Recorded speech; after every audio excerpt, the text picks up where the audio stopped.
105 και 5 στο κόκκινο. 12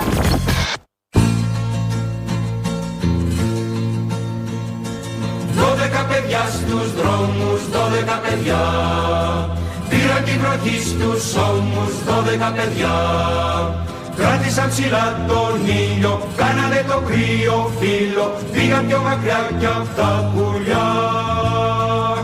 Κράτησαν ψηλά τον ήλιο, κάνανε το κρύο φύλλο, πήγαν πιο μακριά κι απ' τα πουλιά. Βρήκα στην κορφή η παλιά πληγή, το χρυσό μαχαίρι του ληστή.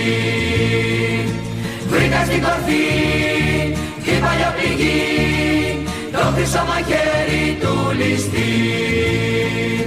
12 παιδιά στους δρόμους, 12 παιδιά πήραν τη βροχή στους ώμους, 12 παιδιά κράτησαν ψηλά τον ήλιο, κάνανε το κρύο φύλλο, πήγαν πιο μακριά κι απ' τα πουλιά. Κράτησαν ψηλά τον ήλιο, κάνανε το κρύο φύλλο, πήγαν πιο μακριά κι απ' τα πουλιά.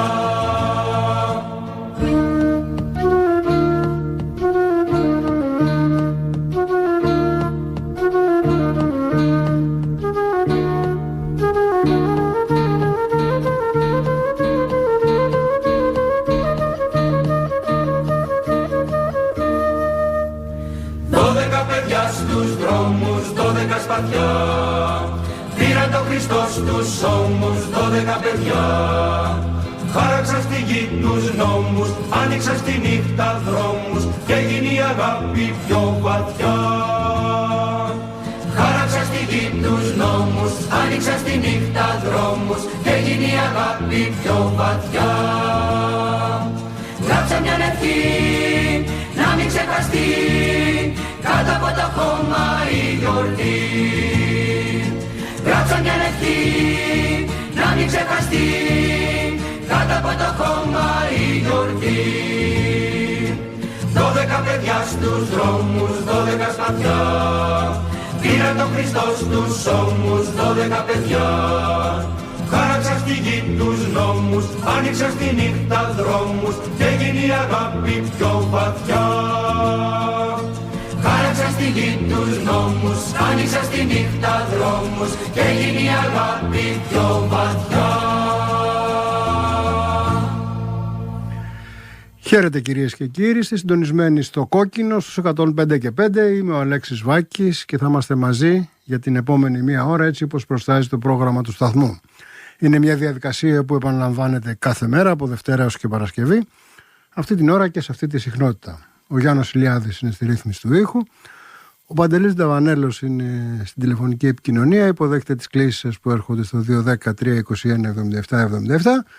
Και αν θέλετε να επικοινωνήσετε μαζί μας μέσω Viber, να στείλετε ένα μήνυμα δηλαδή, δωρεάν, χωρίς χρέωση, ο αριθμός είναι 698-58-70-059. Και ακούσαμε ένα τραγούδι που ηχογραφήθηκε πρώτη φορά το 1973 με τους λογοκριμένους στίχους του Δημήτρη Χριστοδούλου για αυτά τα 12 παιδιά, και 1,5 χρόνο αργότερα, όταν έπεσε πια η δικτατορία, με τους αλογόκριτους πλέον στίχους που συμπεριλήφθηκε στα τραγούδια του δρόμου, ένα τραγούδι βεβαίως του Μάνου Λοΐζου που ακούσαμε από τη χοροδία Κακίτσι. Ένα τραγούδι που αναφέρεται σε ένα συγκεκριμένο ιστορικό γεγονός που έγινε επί δικτατορίας και που σημαδεύει μια καμπή του αντιδικτατορικού αγώνα. Για αυτή την καμπή θα μιλήσουμε σήμερα, και μιας και έχω τηλεφωνικά έναν καλεσμένο που αδειμονεί να μας μιλήσει, μπορώ να ρωτήσω αμέσως τον Μάκη Μπαλαούρα, γνωστό και μη εξαιρεταίο, για ποια 12 παιδιά μας μιλάει ο ποιητής Μάκη. Καλησπέρα καταρχήν. Καλησπέρα, να είστε καλά και εσείς και οι ακροατές μας. Για τα 12 παιδιά ήταν οι 12 που έφτιαξαν την πολύ γνωστή τότε μελέτη των 12 της ΑΣΟΕ.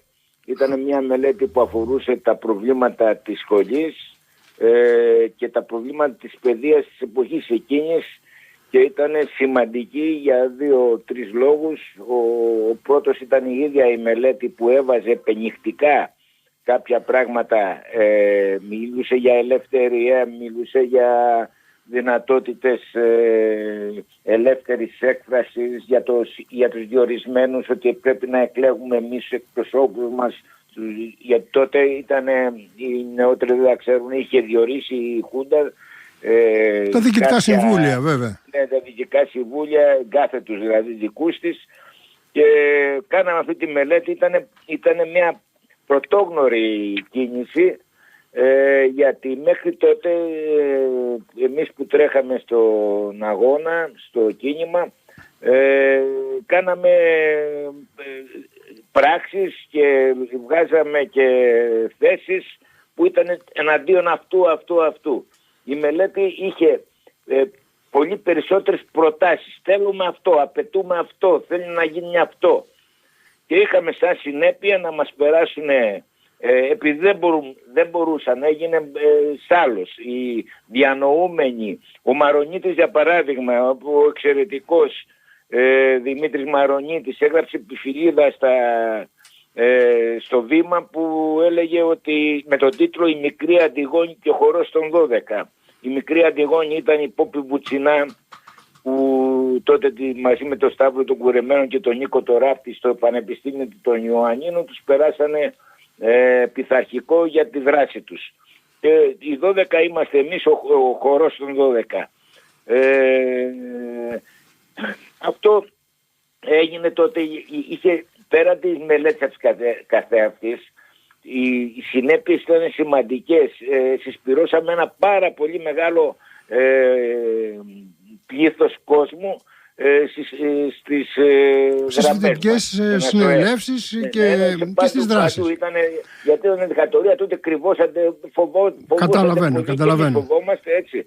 Λοιπόν, η μελέτη των 12 έγινε το 1972, αν δεν κάνω λάθος, έτσι δεν είναι? Όχι, έγινε το Γενάρη, αρχίσαμε από το τέλος του 72 και καταλήξαμε το Γενάρη του 73. 25 του Γενάρη μοιράσαμε το κείμενο πάλι με προφυλάξεις σοβαρές.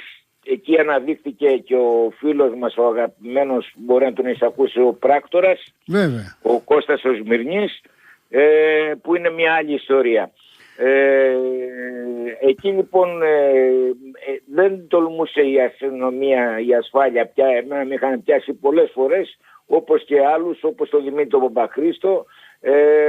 Τότε δεν μπορούσαν να μας πειράξουν, γιατί είχε γίνει σάλος και διεθνώς, δεν ήταν μόνο στην Ελλάδα. Ο Πεσματζόγλου, για παράδειγμα, που ήταν κρυοκτής καθηγητής πανεπιστημίου, έγραψε και αυτός για το επιστημονικό βάθος της μελέτης. Βάλε μια τελεία, Μάκη, δεν θα προλάβουμε να πούμε τίποτα. Είσαι χήμαρος και το ξέρουμε. Μια φράση να το πω, μια φράση μονάχα, ότι έγινε αφορμή της μελέτης του πειθαρχικού, κάναμε την απολογία μας και έγινε η πρώτη μεγάλη μαζικότατη συγκέντρωση στο προάβλιο της ΑΣΟΕ. Μάλιστα. Και επομένως ανοίξαμε δρόμους τότε. Λοιπόν, είναι ο Μάκης Μπαλαούρας, αυτός ο χήμαρος που ακούτε. Είναι από το σπίτι του, γιατί πέρασε ένα μικρό πρόβλημα υγείας, αλλά αυτό τα μασάει ο Μάκης. Απλώς δεν μπορούσε να έρθει εδώ στο στούντιο. Οικονομολόγος ως προς το επάγγελμα, είπαμε, φοιτητής ΑΣΟΕ τότε, και διετέλεσε και βουλευτής Ηλίας του ΣΥΡΙΖΑ από το 15 έως το 19. Έτσι δεν είναι, Μάκη? Ναι, ακριβώς είναι. Συναγωνιστής και σύντροφός μας, ΣΑΗ, αυτά είναι αδιαπραγμάτευτα πράγματα.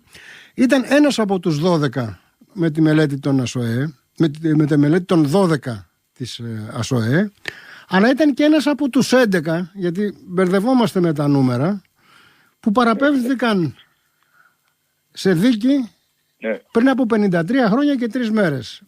Ανήμερα του Αγίου Βαλεντίνου, 14 Φεβρουαρίου του 1973, μεγάλη συγκέντρωση στο Πολυτεχνείο, πάνω από 2.000 άτομα διαμαρτυρόσασταν ενάντια στον νόμο 1347 και τη στράτευση των φοιτητών. Σωστά? Μάλιστα. Σωστά. Λοιπόν, εκεί έγινε το εξής. Εμείς που είμαστε δαχτυλοδεικτούμενοι τότε, δεν πήγαμε στο Πολυτεχνείο μέσα. Είμαστε στο μουσείο και παρακολουθούσαμε τις εξελίξεις. Εγώ προσέγγισα το Πολυτεχνείο στο περίπτερο που υπάρχει στη γωνία μεταξύ Μουσείου και Πολυτεχνείου, ένα περίπτερο, υπάρχει ακόμα, να πάρω δίθεν τσιγάρα για να δω τι γίνεται, και με βουτάνε οι ασφαλίτες, με είχαν εντοπίσει προφανώς, με βουτάνε και με κάνουν τόπι στο ξύλο. Από εκεί είναι και η φωτογραφία που είσαι με το μάτι μαυρισμένο και που τρομάζει ο κόσμος που σε βλέπει, έτσι. Ναι, τότε έχασα πολλές φιλενάδες. Τις κέρδισες στο μέλλον μετά. Γιατί ήσουν και εγώ Ισμάη, Μάκη. Λοιπόν, εκεί λοιπόν και στην ασφάλεια με χτυπήσανε στο μάτι, και αυτό έγινε πολύ μαύρο και πολύ κλεισμένο. Τέλος πάντων, είμαστε, Αλέξη, να σου πω ότι είμαστε οι μοναδικοί που έδειξε δικτατορία χτυπημένος. Πολλοί άνθρωποι περάσαν τα Πάντινα, πάρε τον Παναγούλια πάνω, τον Παύλο τον Κλαδιανό και άλλους, όπου περάσαν τα Πάντινα, δεν τους είχε δείξει ποτέ η αστυνομία. Στα δικαστήρια φαινόντουσαν, ας πούμε, ατσαλάκωτοι. Ας πούμε... Ναι, έτσι πηγαίνανε με το σακάκι τους και τα λοιπά. Το πρόσωπό τους καθαρό, χωρίς χτυπήματα, χωρίς τίποτα. Ναι. Ενώ αυτό το έκανε, δεν ήταν από λάθος, ήταν για να τρομοκρατήσει το φοιτητικό κίνημα. Του λέει τους άλλους είναι κομμουνιστές, είναι έτσι, είναι αλλιώς παράνομες οργανώσεις, εδώ είναι μαζικό κίνημα, κάτσε να τους δείξουμε χτυπημένους, να μην τολμήσουν ξανά να βγουν στους δρόμους. Σαφέστατο. Αυτό ήταν το τέτοιο. Αυτό ήταν 14, όπως είπες, Φεβρουαρίου του 1973. Από το 1973. Λοιπόν, σε αυτή τη δίκη περάσατε 11 άνθρωποι από δίκη. 11 άνθρωποι καταδικαστήκαμε, εκτός από 3 καταδικαστήκαμε όλοι με αναστολή. Μεταξύ των κατηγοριών ήταν ο μισός ποινικός κώδικας, αλλά το χειρότερο πήγαν να μας περάσουμε και με το 509, αλλά ευτυχώς επλητάνευσαν πιο σκέψεις δικές τους, γιατί για κατασκοπία, καταλαβαίνεις τώρα. Ναι, κατάλαβα. Ναι, και μας περάσανε με το νόμο 4.000 περί το τυμποϊμού, τότε που ήταν στο φόρτο του. Αυτά που βλέπουμε στις ταινίες, δηλαδή, που κουρεύανε αυτούς τους μαθητές που πετάγανε στα γιαούρτια, ας πούμε, στους καθηγητές. Ναι, και μια ταμπέλα μπροστά τους που λέγε «Είμαι τετυμποής». Λοιπόν, η δίκη μας είχε πάλι ένα τεράστιο αντίκτυπο διεθνώς. Να αναφέρουμε τα ονόματα ημών με ύψιλον των 11 πλέον. Τον 11 βεβαίως να τα αναφέρουμε, λοιπόν. Τους έχω μπροστά και μπορώ να τους διαβάσω αν θέλεις. Ωραία, ακόμα καλύτερα. Ναι. Είναι ο Παρασκευάς Βάγιας, ο Σέργιος Δημακόπουλος, ο Μάκης Μπαλαούρας, ο Κυριάκος Θαμέλος, ο Βλάσης Γιαροκάπης, ο Ηλίας Κατοπόδης, ο Βασίλης Χριστόπουλος, ο Σάκης Παπαθεοδόρου, ο Αλκιβιάδης Πρέπης, ο Μάνος Τζανετής και ο Δημήτρης Αρχοντής. 2 ή 3 από αυτούς τους 11 δεν βρίσκονται πια στη ζωή, Μάκη. Έτσι. Ναι. Ο Κυριάκος ο Τζανετής και ο Σταμέλος και ο Κυριάκος. Ναι, αυτός Σταμέλος, ναι. Λοιπόν, δυστυχώς, και τέλος πάντων ήταν παλικάρια. Η ιδέα που είχαμε σημαντικά, και που μάλλον την καταστρατηγούμε, γιατί πρέπει να πούμε και τα γεγονότα, ήταν να φτιάξουμε με αφορμή αυτή την επέτειο ένα ιδιότυπο soundtrack της Χούντας, δηλαδή τον ηχητικό περίγυρο σε εσάς τους αντιδικτατορικούς φοιτητές. Τι ακούγατε, ρε παιδί μου, και παίρνατε δύναμη εκείνα τα περίεργα χρόνια. Ναι, κοίταξε να δεις, ακούγαμε βασικά λαϊκά και αντάρτικα. Τα αντάρτικα δεν τα γνωρίζαμε καταρχάς, δεν γεννηθήκαμε τότε, ας πούμε. Τα ψάχναμε, τα ζούσαμε και... Ρωτάγατε τους παλιότερους και τα μάθατε κάποια στιγμή. Ναι. Και βασικά αυτά το κάναμε στις ταβέρνες. Να ακούσουμε ένα τέτοιο τραγούδι που τραγουδούσατε, το οποίο βέβαια εμείς το μάθαμε στη μεταπολίτευση. Μαλλιά σγουρά, μαλλιά κοράκου χρώμα. Το έχουν πει πολλοί. Το έχει πει βεβαίως και ο Πέτρος Πανδής, αυτή την φοβερή εκτέλεση με ενορχιστρωτή τον Πέτρο Πανδή. Αυτά τα μαλλιά σγουρά λοιπόν θα μας τα βάλει τώρα ο Γιάννος Ηλιάδης, να πάρουμε λίγο χρώμα.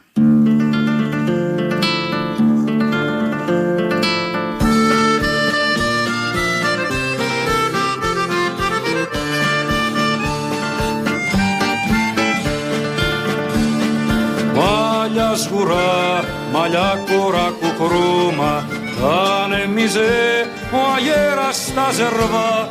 Σας αγαπούσα πάντοτε και τώρα, η δόλια μου η καρδιά στενάζει και πονά. Σας αγαπούσα πάντοτε και τώρα, η δόλια μου η καρδιά στενάζει και πονά.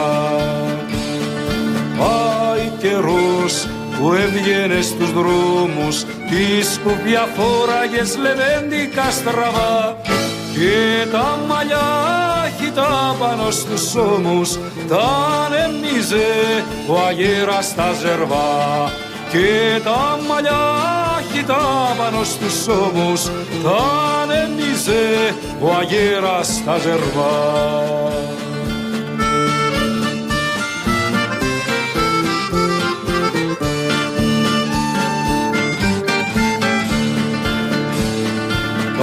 Έρθουν καιροί ευτυχισμένοι, σκλάβοι δε φάνε τότε οι λαοί. Θα ζούμε τότε πια αδερφωμένοι σε μια ελεύθερη ειρηνική ζωή. Θα ζούμε τότε πια αδερφωμένοι σε μια ελεύθερη ειρηνική ζωή. Εγώ αστράτη δε φοβάμαι, είναι κι αυτή μια ελληνική γωνιά. Τα μαύρα τα μαλλιά μας κι ανασπρίσαν, δεν μας τρομάζει βάρη χειμωνιά. Τα μαύρα τα μαλλιά μας κι ανασπρίσαν, δεν μας τρομάζει βάρη χειμωνιά.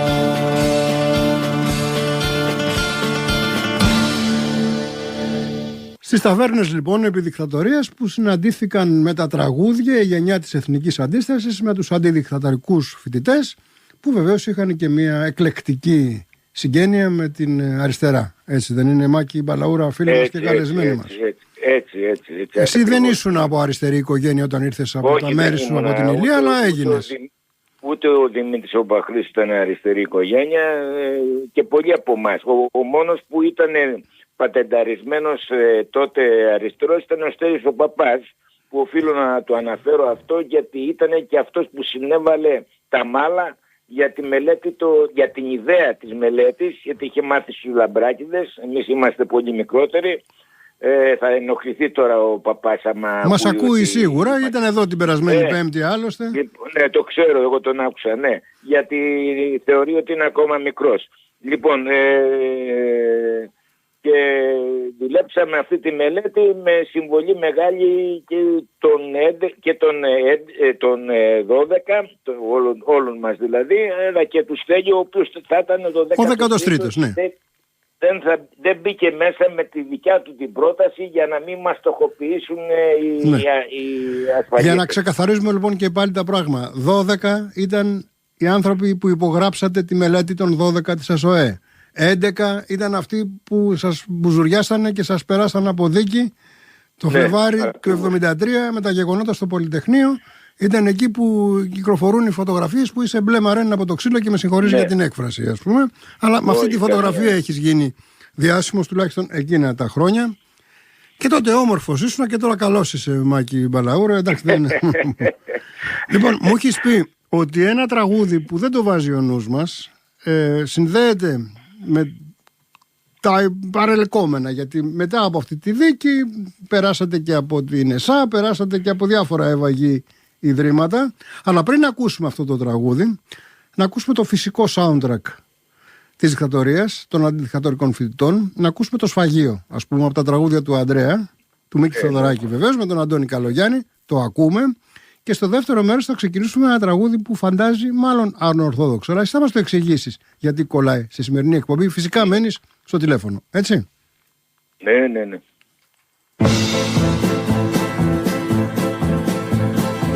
Το μεσημέρι πάνε στο γραφείο, μετρώ τους τύπους στο αίμα μετρώ. Τι με τρεχτάρι με έχουν κλείσει στο σφαγείο, σήμερα εσύ, αύριο εγώ. Λείπουν το βράδυ την ταράτσα τον Ανδρέα, μετρώ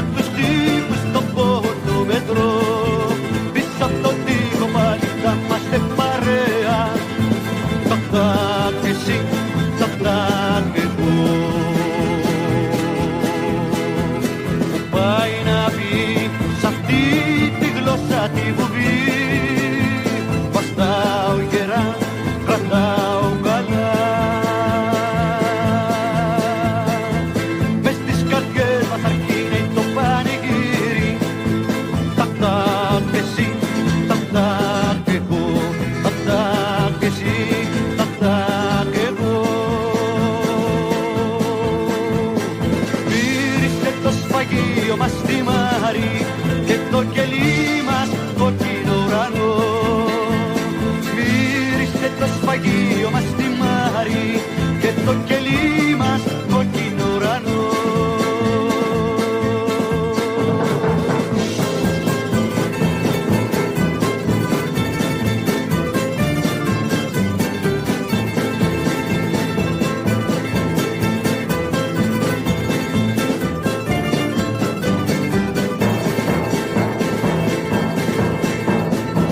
Το μεσημέρι χτυπάνε στο γραφείο, μέτρο τους τύπους στο αίμα μετρό.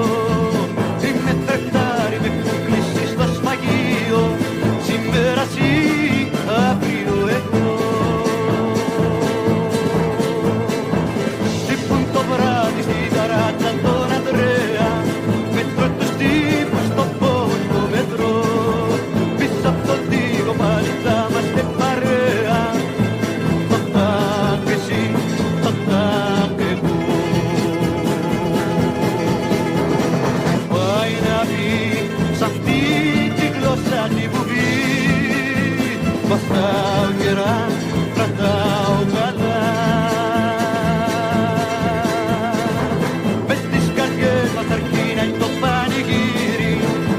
Τακ τακ εσύ, τακ τακ εγώ, τακ τακ εσύ, τακ τακ εγώ. Γύρισε το σφαγείο μας στη Μάρη και το κελί μας κόκκινο ουρανό. Γύρισε το σφαγείο μας στη Μάρη και το κελί μας κόκκινο ουρανό.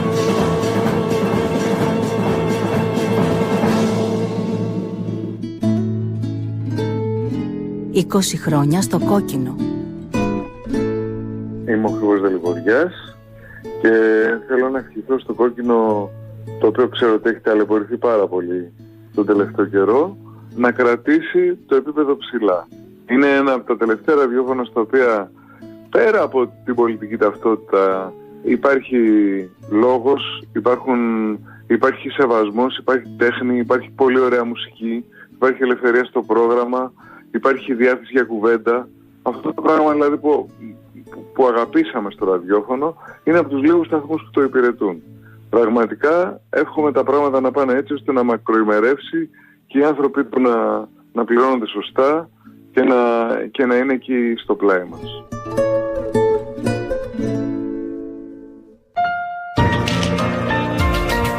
Στο κόκκινο.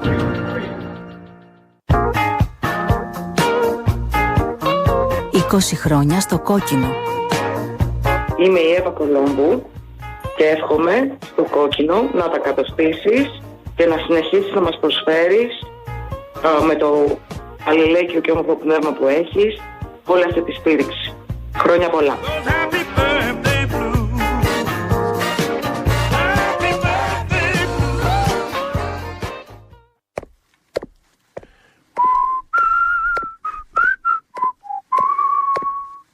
«105 και 5» στο κόκκινο.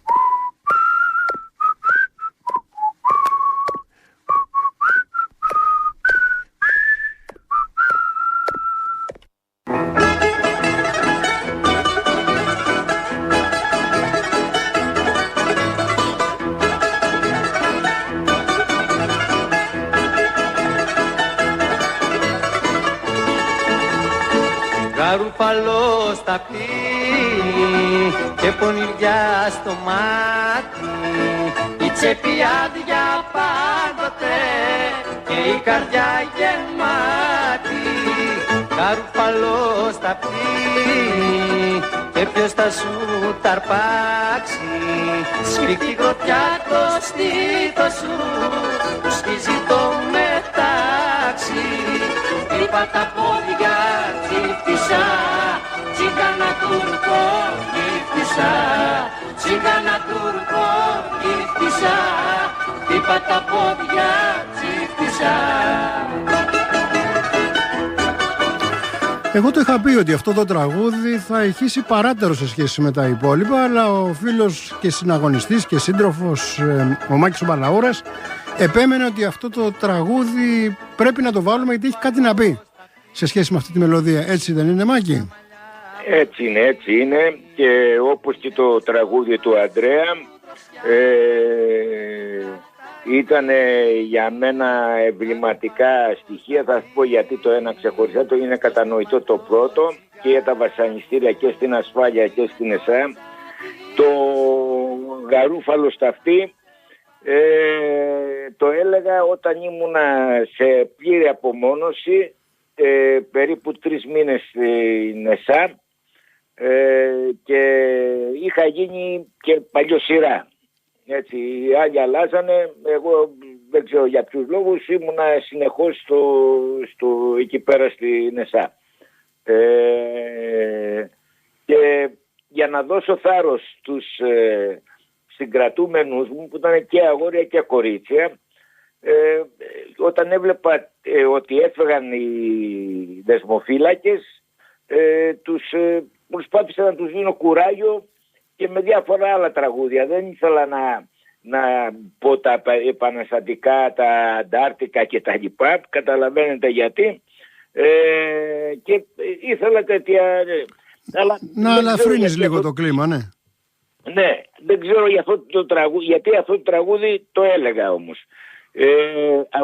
Αυτό το ανέδειξε η Μαρία Θανασούλια σε μια εκπομπή της στο Κόκκινο, και μου έκανε εντύπωση. Κάποιος το σφύριξε από τους συγκρατούμενους μου και με ρώτησε. Πρέπει να ήταν στο Πολυτεχνείο, στην ειδική εκπομπή που είχαμε κάνει τότε που ήμασταν και απεργοί κιόλας, και νομίζω τότε σε είχε βγάλει στον αέρα η Μαρία. Ναι. Λοιπόν, και τότε αναλογίστηκα γιατί πραγματικά το είπε και αυτοσχεδίασα, γιατί αυτό το όμορφο τραγούδι του Χατζηδάκη, λέω τι είναι. Και τελικά κατέληξα και έτσι της απάντησα και νομίζω ότι είναι σωστό, ότι για να ξεφύγουμε από τη φυλακή και να πάει ο νους μας σε μια παραλιακή ταβέρνα, γιατί αυτό το τραγούδι ήταν από το φιλμ Λατέρνα, Φτώχεια και Φιλότιμο. Σωστά. Όπου τραγούδαγε ο Αυλονίτης με το Φωτόπουλο με μια λατέρνα και ήταν και Καρέζη με τον Αλεξανδράκη ερωτευμένοι. Ήταν σε ένα όμορφο καφενείο με θάλασσα από κάτω. Αυτό ήταν το σκηνικό. Για να μεταφερθούμε όλοι μαζί, και εγώ φυσικά που το έλεγα, σε αυτόν τον κόσμο, να φύγουμε από τα κελιά, να φύγουμε από την βαναυσότητα, από το ξύλο, να μην βλέπουμε το φεγγάρι. Ας πούμε το νύχτωσε χωρίς φεγγάρι, το σφυρίζαμε γιατί δεν βλέπαμε το φεγγάρι, δεν βλέπαμε τον ήλιο, δεν βλέπαμε τίποτα. Μάλιστα. Λοιπόν, και έλεγα αυτό το τραγούδι για αυτό ακριβώς, ότι να ζήσουμε και τον έρωτα, να χαρούμε και τον έρωτα της Καρέζη με τον Αλεξανδράκη. Ελπίζω να ήσουν και σωστός τραγουδιστικά, να μην ήσουν τίποτα φάλτσος.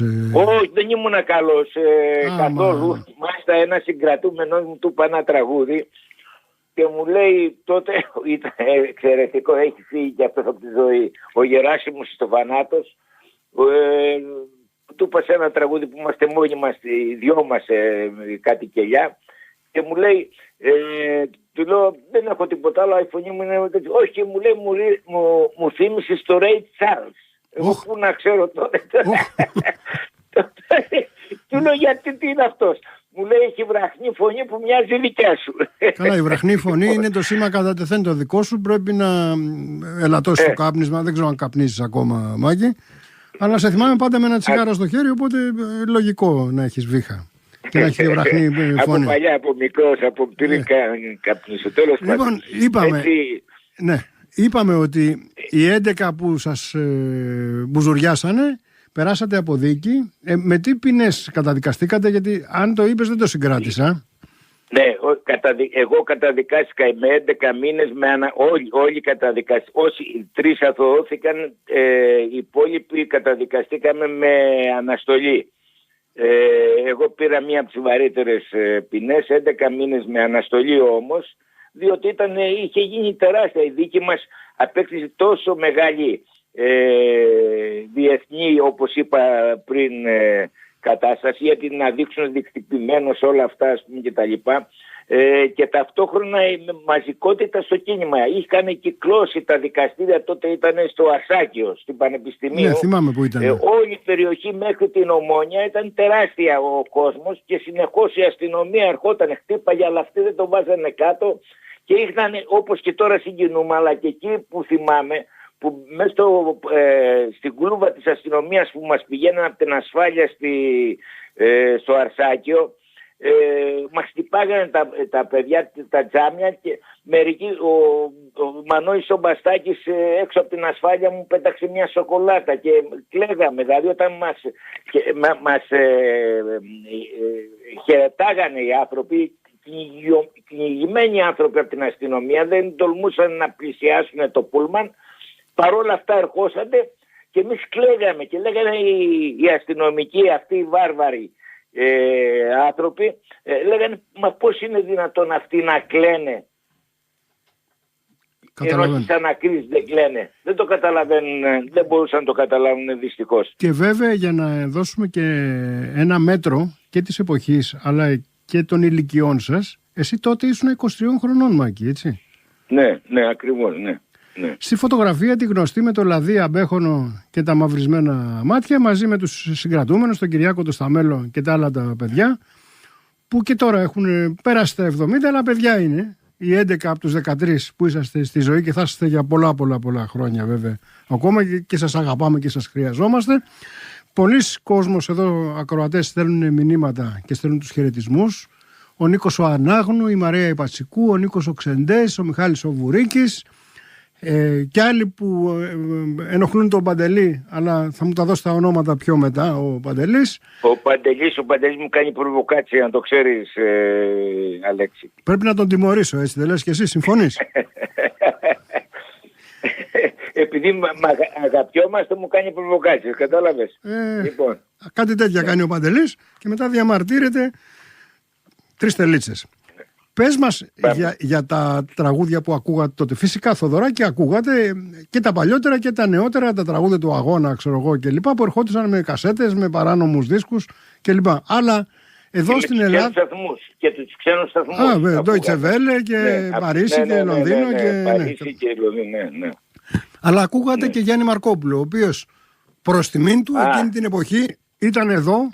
Ήταν στην Πλάκα, ήταν στη Λίδρα μαζί με τον Νίκο Ξυλούρη και το επιτελείο του, και έδινε και εκείνο τη δική του μάχη. Σωστά? Ο Γιάννης ο Μαρκόπουλος και μαζί με τον Νίκο το Ξυλούρη παίξαν ένα σημαντικό ρόλο στην ανάπτυξη του κινήματος. Σημαντικότατο. Έγιναν 2-3 εκδηλώσεις, η μία από το Σύλλογο των Κριτών Φοιτητών, που είχε τεράστια επιτυχία στο Sporting, όπως και επίσης άλλη μία στο Sporting, και όταν μιλάμε στο Sporting μιλάμε για 3.500 κόσμο, που και στις 2 συναυλίες του βγήκε ο κόσμος και διαδήλωνε. Μου το έχει πει και ο Θέμης ο Ανδρεάδης αυτό που τραγουδούσε σε αυτή τη συναυλία στο Sporting, ότι εξελίχθηκε σε διαδήλωση και μπορεί να είχαν και άσχημα ξεμπερδέματα οι διαδηλώτες. Είχαμε πολύ άσχημα. Αν έχω να πω μια φράση μονάχα, τότε με πήρε ένας, έτρεχα σαν τρελός μέσα στην Πατησίων και σταματάει ένα αυτοκίνητο δίπλα μου και με παίρνει. Ήταν ένα ζευγάρι μεγάλη στην ηλικία, με βάζουν μέσα, σταματάει λοιπόν αυτός, δεν μιλάγαμε στο τέτοιο, σταματάει απ' έξω κοντά στη Λεωφόρο Αλεξάνδρας και μου λέει, καλά σας κάνουνε. Άρχισε να κάνει τέτοια επίθεση, του λέω γιατί μας κάνουν καλά, πήγα να του μιλήσω εγώ και αρχίζει η Αλέξη να κλαίει. Τώρα συγκινούμαι που το λέω. Μου έρχεται, να κλαίει ο άνθρωπος γιατί ήταν κουμπουλιστής, με εξορίες, είχε σπουδάσει στο Πολυτεχνείο και δεν μπορούσε να βρει δουλειά. Και έκανε δουλειές του ποδαριού. Και μου λέει μπράβο, με συγχωρείς που σου είπα στην αρχή αυτά, γιατί φοβάμαι μήπως έχεις και εσύ αυτή την κατάληξη που είχα και εγώ. Αυτό. Μάλιστα. Λοιπόν, θα ακούσουμε κανένα 2 τραγούδια οπωσδήποτε του Γιάννη Μαρκόπουλου, που ήταν ο φυσικός ηχητικός πρωταγωνιστής εκείνα τα χρόνια. Δηλαδή το βράδυ μπορούσατε να πάτε στη Λίδρα και να τον ακούσετε με αυτή την έννοια. Βεβαίως. Γιατί ο Μίκης ήταν μακριά. Όλες οι μπουάτ παίξανε σημαντικό ρόλο τότε σε εμάς. Και από όλες τις μπουάτ, να ξέρεις, φεύγαμε όταν τελείωναν η παράσταση, σύν ότι μπαίνανε μπάτσι μέσα και γινόταν διαπληκτισμοί. Φεύγαμε πάλι διαδηλώνοντας. Ομάδες μικρές, 10-15 ατόμων, κατεβαίναμε την πλάκα και τραγουδάγαμε και γινόταν πάλι φασαρίες. Άμα σας λέει η Χούντα ότι ήσασταν τεντιμπόιδες, αυτά κάνατε τότε βέβαια. Αστειεύαμε προφανώς, γιατί υπάρχουν και ακροατές που δεν καταλαβαίνουν από αστεία. Να ακούσουμε 2 τραγούδια του Γιάννη Μαρκόπουλου. Το ένα με τη φωνή του αξέχαστου Νίκου Ξυλούρη. Μπήκαν στην πόλη οι οχτροί, με λόγια του Γιώργου Σκούρτη. Στην πρώτη εκτέλεση, αυτό νομίζω γράφτηκε για μια ταινία του Μανούσου Μανουσάκη, αλλά δεν έχει και σημασία ακριβώς το πώς και πού. Σημασία έχει ότι αυτό το τραγούδι μας φέρνει αυτόματα στο μυαλό εκείνα τα ζωφερά χρόνια.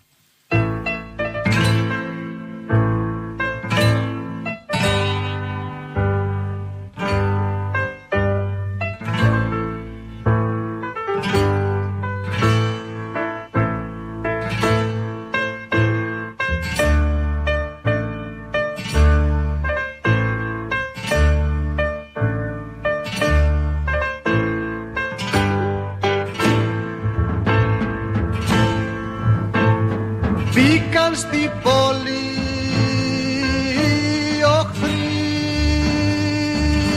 τις πόρτες πάσαν οι οχθροί και εμείς γελούσαμε στις γειτονιές την πρώτη μέρα.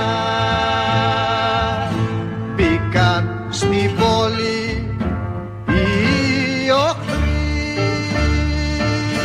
αδέρφια πήραν οι οχθροί και εμείς κοιτούσαμε τις σκοπελιές την άλλη μέρα. Μπήκαν στην πόλη οι οχθροί, φωτιά μας ρίξαν οι οχθροί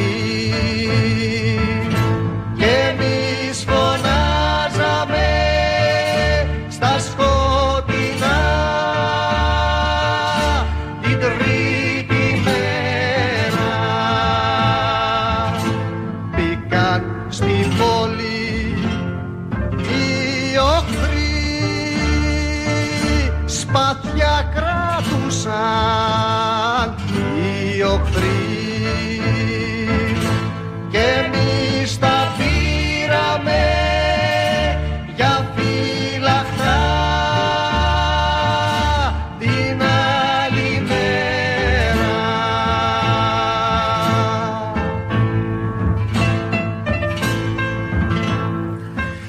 Μπήκαν στην πόλη οι οχτροί του Γιάννη Μαρκόπουλου και του Γιώργου Σκούρτη στην πρώτη εκτέλεση με τον Νίκο Ξυλούρη. Και εμείς συνεχίζουμε τη συζήτησή μας εδώ με τον Μάκη Μπαλαούρα, 53 χρόνια και 3 μέρες μετά την δίκη των 11, σε αυτή την καταπληκτική καμπή του αντιδικτατορικού κινήματος, που βεβαίως οδήγησε λίγες μέρες μετά στην κατάληψη της νομικής με πολύ περισσότερο κόσμο.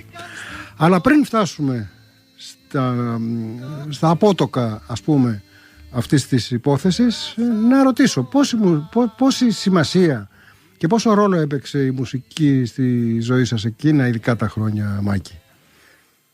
Πάρα πολύ. Εγώ και το γράφω και αυτό. Έχω θεωρήσει ότι τότε οι διανοούμενοι, που ήταν και οι καλλιτέχνες και οι άνθρωποι, πνευματικοί άνθρωποι της εποχής, δεθήκαμε. Αλληλοεπηρεαζόμαστε. Δηλαδή, σου είπα προηγουμένως για το Μαρονίτη, έτσι, έγραψε για μας. Και για μας, γιατί έγραψε, τον επηρεάσαμε με τη στάση μας. Το ίδιο και οι καλλιτέχνες, η μουσική. Ήτανε, ας πούμε, είπαμε το τραγούδι, ας πούμε, τα 12 παιδιά. Είναι και πολλά άλλα που εμπνεύστηκαν, ας πούμε, από τον αγώνα τότε εναντίον της δικτατορίας. Και ο Θοδωράκης και ο Μαρκόπουλος φυσικά και πολλοί άλλοι. Ο Λοΐζος. Άρα είμαστε σαν να είμαστε αγκαλιασμένοι με αυτούς. Ναι, καταλαβαίνω. Όλοι μαζί. Έτσι. Πάρα πολύ. Δηλαδή η Μπουάτη ήταν για μας, ας πούμε, εφαλτήριο. Δεν ήταν απλώς πηγαίναμε για να ξεφύγουμε από το μυαλό μας και τα λοιπά, να έχουμε μια επαφή. Ήταν και τόποι και χώροι στρατολόγησης. Βρίσκαμε κόσμο, του λέγαμε έλα εδώ, κουβεντιάζαμε μαζί του, τους πείθαμε. Πολλά πράγματα δηλαδή, σημαντικός ο ρόλος. Και να πω και κάτι άλλο, πότε θα κάνει Ξαστεριά το ριζίτικο που το έκανε ο Μαρκόπουλο, εφάνισε ο Μαρκόπουλο με το Ξυλούρι, έγινε ο θούριος μας. Παραμένει ο θούριος και σήμερα αυτό το τραγούδι, δεν έχει χάσει την επικαιρότητά του. Βεβαίως, έτσι ακριβώς. Να πούμε και για κάποιους άλλους ανθρώπους που δεν είναι πια στη ζωή, αλλά που συνετέλεσαν αθόρυβα. Σιγοντάρισαν μάλλον αθόρυβα τον αγώνα σας. Ας πούμε, ο Μακαρίτης ο Πάνος ο Γεραμάνης, που έχω διαβάσει μια καταπληκτική σου αφήγηση, που πήγες να δώσεις σαν υποψίαστος τότε στην απογευματινή, δούλευε, δεν θυμάμαι πού ακριβώς. Δούλευε στην Ακρόπολη ο Πάνος, ναι. Και πήγες να δώσεις ένα αντιδικτατορικό μανιφέστο με τις υπογραφές, σαν να μην τρέχει τίποτα. Εμένα και του Παπαχρήστου, ναι. Και πριν προλάβεις να φύγεις, ένας έτσι ευτραφής αλλά ευκίνητος τύπος σε πιάνει και σου λέει: άνθρωπέ μου, αυτά τα κείμενα δεν τα διακινούμε με τα ονόματά μας, γιατί θα σε πιάσουν και κινδυνεύεις. Και σε έσωσε βέβαια ο Πάνος, έτσι δεν είναι? Ο Πάνος ήταν μια προσωπικότητα που δυστυχώς μας έφυγε πολύ νωρίς, εξαιρετική από όλες τις απόψεις. Καταρχήν έχει μια δράση που δυστυχώς δεν αναφέρεται τόσο πολύ όσο θα έπρεπε.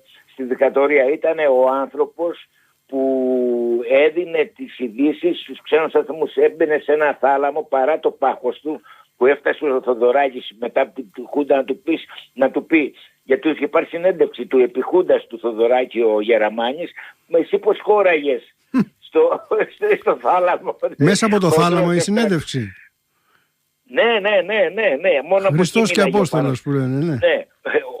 Ο Πάνος ήταν ο άνθρωπος, για παράδειγμα, καταλάβεις, που έδωσε την είδηση ότι με έπιασε, γιατί ήμουν αγνοούμενος, με έπιασε η ΕΣΑ, ο Πάνος την έδωσε. Κατάλαβα. Δηλαδή, και αυτό ήταν πάρα πολύ σημαντικό, γιατί δεν μπορούσαν να μας διαλύσουν τελείως. Δηλαδή δεν μπορούσαν να μας κάνουν με ανήκες στο βλάβη, που να το πω, γιατί ξέρανε πια ότι μας έχει η ΕΣΑ. Και βέβαια να σημειώσουμε ότι ο Πάνος Γεραμάνης ήταν και παρέμεινε ορθόδοξος κομμουνιστής και δεν είχε πολλά ιδεολογικά μέσα στους αναθεωρητές, αλλά σας αγαπούσε βέβαια. Όχι, να σου πω, όταν το γνωριστήκαμε, ο Πάνος είχε μια γκαρσονιέρα ακριβώς στην πλατεία Εξαρχείων και μάλιστα μου είχε δώσει το κλειδί, και είχε πάνω από το κρεβάτι του μια μικρή γκρεσονιουρούλα είχε φωτογραφίες της δίκης των Ρηγάδων, τα 2 κλιμάκια των Ρηγάδων, και μετά έβαλε και τους 12 έβαλε και τη δίκη τη δικιά μας, τον 11. Ο Πάνος, δηλαδή ήταν φανατικός. Βεβαίως ήταν στο έγινε στην πορεία, τάχτηκε με το Κουκουέ, και έχει μια πλάκα που θα την πω για ένα δευτερόλεπτο, ότι όταν πέθανε ο Βάρναλης και είχαμε πάει στο νεκροταφείο, ο Πάνος ήθελε να πετάξει μέσα στον τάφο του, όπως και πολλοί άλλοι από το Κουκουέ, να πετάξουν το ριζοσπάστη. Και πατάει σε έναν τάφο ο Πάνος, όπως ήταν χοντρός και βαρύς, ήταν φρέσκος ο τάφος, πέφτει μέσα στον τάφο και έσπασε το πόδι του, και έτσι είχε την τύχη από την άλλη μεριά να γνωρίσει τη γυναίκα του Ναυσικά. Μια εξαιρετική. Που ήταν νοσοκόμα η Ναυσικά. Νοσοκόμα. Μέσω ριζοσπάστη και μέσω του Βάρναλη. Του Βάρναλη, ναι. Και τον κουβάλαγα εκεί πέρα να τον πάμε στο νοσοκομείο και έτσι. Ήταν εξαιρετικός ο Πάνος. Επαυξάνω από τους καλύτερους ανθρώπους που γνώρισα. Έλα να ακούσουμε ακόμα ένα τραγούδι του Γιάννη Μαρκόπουλου που εδώ θα το ακούσουμε από τον ίδιο, και εκείνος που σωπαίνει θα χαθεί. Λένε οι στίχοι του Μίτσου του Κασόλα. Είναι από την ταινία του Ντασέν η δοκιμή, και είναι ο Μαρκόπουλος εκεί αναμαλιασμένος και τραπέζι στο πιάνο με τους φοιτητές που ανεπαριστά την εξέγερση η ταινία, και τραγουδάει ακριβώς αυτό το παπαντόπ ντοπ ντοπ που καταλήγει στην εποδό, και εκείνος που σωπαίνει θα χαθεί.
Λοιπόν, πήραμε κλίμα και από Μαρκόπουλο. Να πω κάτι για αυτό το τραγούδι.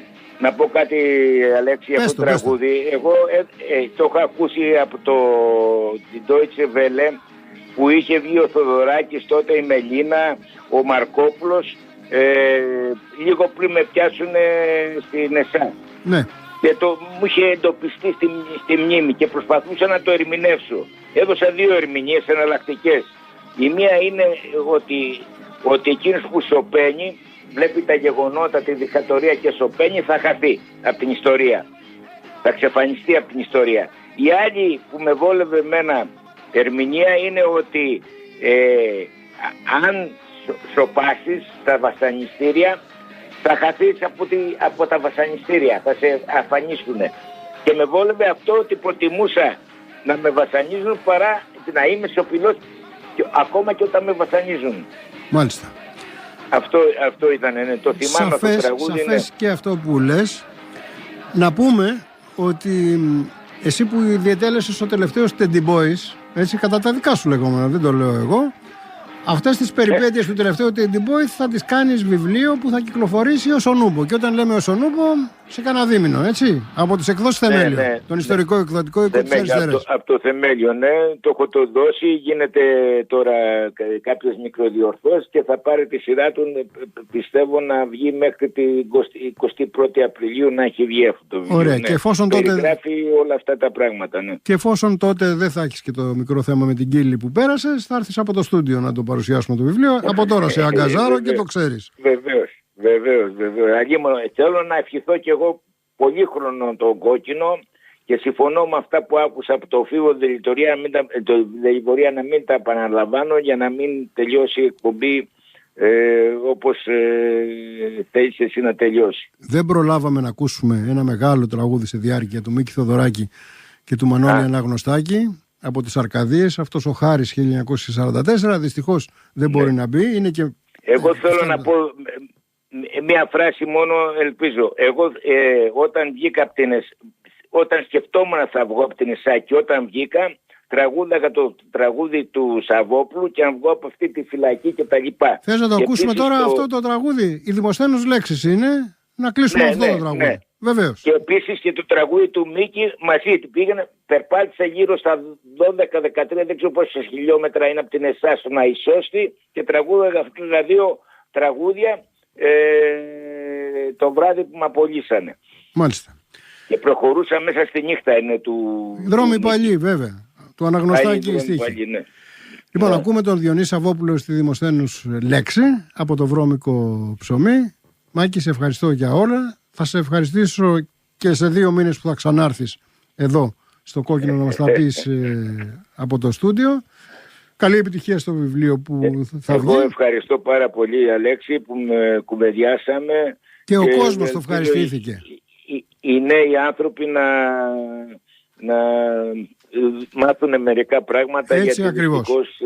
Ναι. Μείνετε συντονισμένοι λοιπόν, φίλες και φίλοι. Μετά το δελτίο ειδήσεων έπεται η Μαρία Θανασούλια. Ευχαριστώ τον Γιάννο Ηλιάδη και τον Παντελή Νταβανέλο. Από τον Μάκη Μπαλαούρα και εμένα τον Αλέξη Βάκη. Γεια σας και χαρά σας.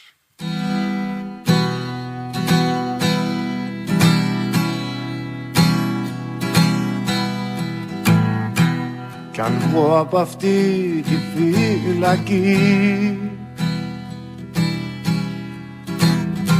κανείς δεν θα με περιμένει. Οι δρόμοι θα είναι αδιανοί κι η πολιτεία μου πιο ξένη. Τα καφενεία όλα κλειστά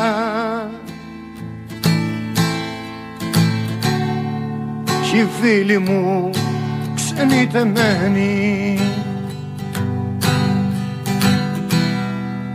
Αέρας θα με παρασέρνει κι αν βγω από αυτή τη φυλακή.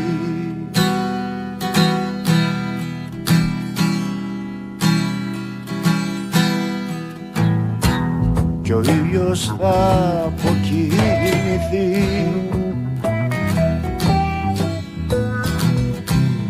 μες στα...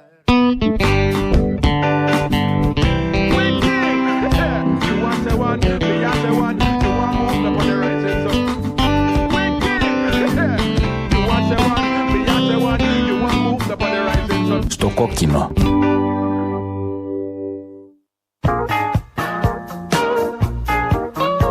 «20 χρόνια στο κόκκινο». Είμαι ο Γιώργος Μητσικώστας. Εύχομαι στο κόκκινο 20 χρόνια να τα